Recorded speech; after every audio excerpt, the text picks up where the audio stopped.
Hello friends, आज की इस वीडियो में हम शुरुआत करते हैं कि भाई बाजार का आउटलुक कैसा लग रहा है हमें।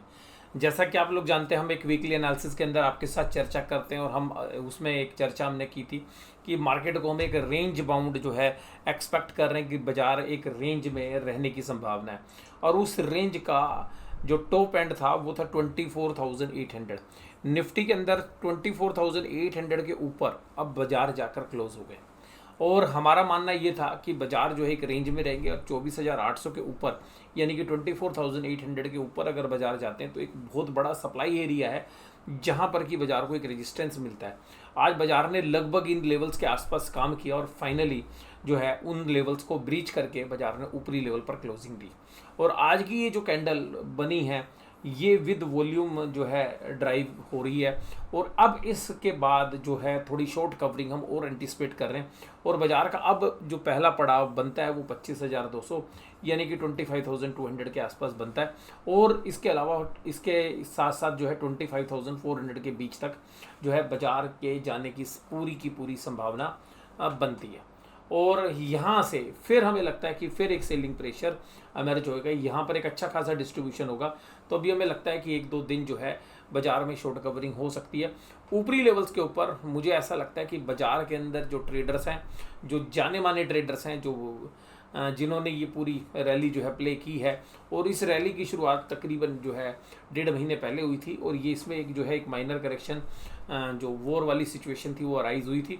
उसके बाद हम एक रेंज में एक्सपेक्ट कर रहे थे लेकिन रेंज के बाहर निकल कर बाजार गए हैं। तो अब बाजार थोड़ा सा ऊपर की तरफ सेटल होते हुए नजर आएंगे। तो देखिएगा बाजार में जब इस तरीके की तेज़ी होती है तो बहुत जो है इन्वेस्टर्स भी आकर्षित होते हैं, बहुत सारे ट्रेडर्स भी जो है एक्टिव हो जाते हैं। और वो तब होते हैं जब सारे दिग्गज शेयर्स जो बाजार के बुलिश सेंटीमेंट जिन शेयर्स के अंदर है और जो बाजार के टॉप 10 शेयर्स हैं वो जब आज जैसी तेज़ी दिखाते हैं तो कहीं ना कहीं इन्वेस्टर्स और जो ट्रेडर्स हैं वो अट्रैक्टिव जो है मार्केट की तरफ आते हैं और एक फियर ऑफ मिसिंग आउट वाली जो फीलिंग्स है वो भी देखने के लिए मिलती है। आज देखिएगा बाजार के सारे दिग्गज, चाहे वो रिलायंस हो, ICICI बैंक हो, इन्फोसिस हो, HDFC बैंक हो, बजाज फाइनेंस हो, सब ने जो है फुल पार्टिसिपेशन किया। और बाजार के अंदर ये जो तेज़ी हुई है 916 पॉइंट की, ये इस साल की सबसे बड़ी तेज़ी एक दिन के अंदर हुई है। तो बाजार ने जो तूफानी तेज़ी की है, यहाँ से जो इन्वेस्टर्स हैं और जो ट्रेडर्स हैं उनका कॉन्फिडेंस जो है दोबारा से लौटता हुआ नज़र आ रहा है। तो आइएगा आज इसी चर्चा के अंदर हम थोड़ा सा आगे बढ़ते हैं। तो देखिएगा जब हम अपनी ट्रांजेक्शन्स को करते हैं, हम शेयर्स खरीदते हैं बेचते हैं, तो वहाँ पर एक ट्रांजेक्शन कॉस्ट लगती है और उसमें से एक इम्पोर्टेंट पार्ट है ब्रोकरेज। तो देखिएगा ब्रोकरेज के जो खर्चे हैं वो काफ़ी बड़ी मात्रा के अंदर हमारे पूरे प्रॉफिट्स को खा जाते हैं अगर ब्रोकरेज की जो अमाउंट है वो अगर बड़ा होता है तो अगर हम यहाँ पे देखें कि जब वो ब्रोकरेज का अमाउंट बड़ा होता है तो आप उससे कैसे बच सकते हैं। तो एक जाना माना प्लेटफॉर्म है एम स्टॉक, और जो एम स्टॉक है यानी कि जो मिराई एसेट्स जो कि एक जाना माना म्यूचुअल फंड्स हैं जो आप पहले से जानते हैं, तो वहाँ पर जो है आप अपना अकाउंट ओपन करा सकते हैं। यहाँ पे सबसे खास बात ये है कि देखिएगा अगर वहाँ पे आप डिलीवरी लेंगे यानी कि शेयर्स खरीद कर रखेंगे, जीरो ब्रोकरेज है। IPO के ऊपर जीरो ब्रोकरेज है। एक्सचेंज ट्रेडेड फंड लेंगे, जीरो ब्रोकरेज है। म्यूचुअल फंड्स में इन्वेस्ट करेंगे, जीरो ब्रोकरेज है। अकाउंट ओपनिंग की कोई फीस नहीं है, एनुअल मेंटेनेंस चार्जेस कुछ नहीं है, बस केवल एक ही फीस है। इंट्राडे ट्रेड लेंगे, FNO ट्रेड लेंगे या MTF लेंगे, 5 रुपये पर ऑर्डर, यानी कि एक ऑर्डर यानी कि अगर FNO में भी आप अगर 300 क्वांटिटी का ऑर्डर डालें या 30 क्वांटिटी का ऑर्डर डालें, आपकी जो ब्रोकरेज है वो 5 रुपये लगेगी, यानी कि 5 रुपये पर ऑर्डर। और एक जाना माना नाम है, आप लोग सब वाकिफ़ हैं कि एम स्टॉक जो है एक जाना माना नाम है और इनके जो मिराई एसेट्स है वो एक जाना माना म्यूचुअल फंड्स है। और सबसे खास बात ये है कि इनके प्लेटफॉर्म के ऊपर जो रिपोर्ट्स हैं वो मल्टीपल रिपोर्ट जो हैं वहाँ पर आपको मिलेंगी, चाहे वो आपके प्रॉफिट एंड लॉस की है, चाहे वो मार्जिनस की हैं, चाहे वो आपके MTF लेजर्स की हैं, आपकी जो स्टेटमेंट्स हैं जो इनकम टैक्स के लिए चाहिए हुई, सब आपको जो है ये इस प्लेटफॉर्म के ऊपर उपलब्ध होंगी, यानी कि जो आपका ब्रोकर है एम स्टॉक वो आपको उपलब्ध कराएगा। इसके अलावा जो भी रिपोर्ट्स हैं, चाहे वो इंटरनेशनल रिपोर्ट्स हैं, RBI की रिपोर्ट हैं, US का एम्प्लॉयमेंट डेटा है, कंपनी के फाइनेंशियल्स हैं, FIIs DIs की जो कैश या FNO की जो डेली ट्रांजेक्शन्स हैं वो हैं, इंटरनेशनल मार्केट्स के जो डेटा है वो सब जो है इनकी ऐप के ऊपर उपलब्ध है। इसके साथ अगर हम देखें तो जितने भी मेजर इंडिसेस हैं सब जो है आपको अपनी ऐप के अंदर मिल जाएंगे। और आप ग्लोबल मार्केट भी देख सकते हैं, डोमेस्टिक मार्केट भी, सेक्टोरल इंडिसेस भी देख सकते हैं। और इसके साथ साथ जो है जो ट्रांजेक्शन कॉस्ट है वो मुझे लगता है कि जो है बहुत बड़ी सेविंग्स जो है ट्रेडर या इन्वेस्टर्स के लिए करा सकती है। अगर हम बात करें कि जो बाकी रिपोर्ट्स हैं, जो पर्सनलाइज नोटिफिकेशन है, मार्जिन का अगर शॉर्टफॉल हो रहा है एफएनओ के ट्रेड्स के अंदर या एमटीएफ में, तो उसका मैसेज आपके पास आएगा। पोजीशन जब आप खरीदते बेचते हैं तो जब स्केयर ऑफ करेंगे उसका मैसेज आएगा। आपके अकाउंट ओपनिंग का स्टेटस है वो सब मिलेगा। बैंक से पैसा डालना है अपने ट्रेडिंग अकाउंट में, वो पैसा आपने निकालना है, फंड ट्रांसफ़र कराना है, या कोई सेगमेंट एक्टिवेट कराना है। आप मान लीजिएगा कमोडिटी भी एक्टिवेट कराना चाहते हैं, शुरू में आपने इक्विटी एक्टिवेट कराई थी और बाद में आप कमोडिटी में जाना चाहते हैं, तो वो सारी फैसिलिटी जो है ऐप के माध्यम से आपको मिलेंगी।